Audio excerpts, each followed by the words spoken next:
બેટ દ્વારકા ખાતે બની રહેલા સિગ્નેચર બ્રિજનું નામ સુદર્શન બ્રિજ રાખવામાં આવશે। ભાજપ જિલ્લા પ્રમુખ મયુર ગઢવી દ્વારા પોસ્ટરમાં સિગ્નેચર બ્રિજની જગ્યાએ સુદર્શન બ્રિજનો ઉલ્લેખ કરાયો છે। બેટ દ્વારકા ખાતે બની રહેલા સિગ્નેચર બ્રિજનું નામ સુદર્શન બ્રિજ રાખવામાં આવશે। ભાજપ જિલ્લા પ્રમુખ મયુર ગઢવી દ્વારા પોસ્ટરમાં સિગ્નેચર બ્રિજની જગ્યાએ સુદર્શન બ્રિજનો ઉલ્લેખ કરાયો છે। વડાપ્રધાન નરેન્દ્ર મોદી દ્વારા શ્રી કૃષ્ણની ભૂમિ બેટ દ્વારકામાં નિર્માણ પામેલા સિગ્નેચર બ્રિજનું નામ સુદર્શન બ્રિજ રાખવામાં આવશે। સોશિયલ મીડિયામાં પણ સિગ્નેચર બ્રિજના નામને લઈ અનેક લોકોએ નામ બદલવાની માંગણી કરી હતી। સિગ્નેચર બ્રિજનું નામ સુદર્શન બ્રિજ રાખવામાં આવશે।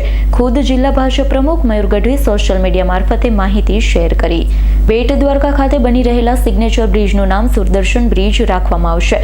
ભાજપ જિલ્લા પ્રમુખ મયુર ગઢવી દ્વારા પોસ્ટરમાં સિગ્નેચર બ્રિજની જગ્યાએ સુદર્શન બ્રિજનો ઉલ્લેખ કરાયો છે। વડાપ્રધાન નરેન્દ્ર મોદી દ્વારા શ્રી કૃષ્ણની ભૂમિ બેટ દ્વારકામાં નિર્માણ પામેલા સિગ્નેચર બ્રિજનું નામ સુદર્શન બ્રિજ રાખવામાં આવશે। સોશિયલ મીડિયામાં પણ સિગ્નેચર બ્રિજના નામને લઈ અનેક લોકોએ નામ બદલવાની માંગણી કરી હતી। સિગ્નેચર બ્રિજનું નામ સુદર્શન બ્રિજ રાખવામાં આવશે। ખુદ જિલ્લા ભાજપ પ્રમુખ મયુર ગઢવી સોશિયલ મીડિયા મારફતે માહિતી શેર કરી। Bureau report S9 news Dwarka.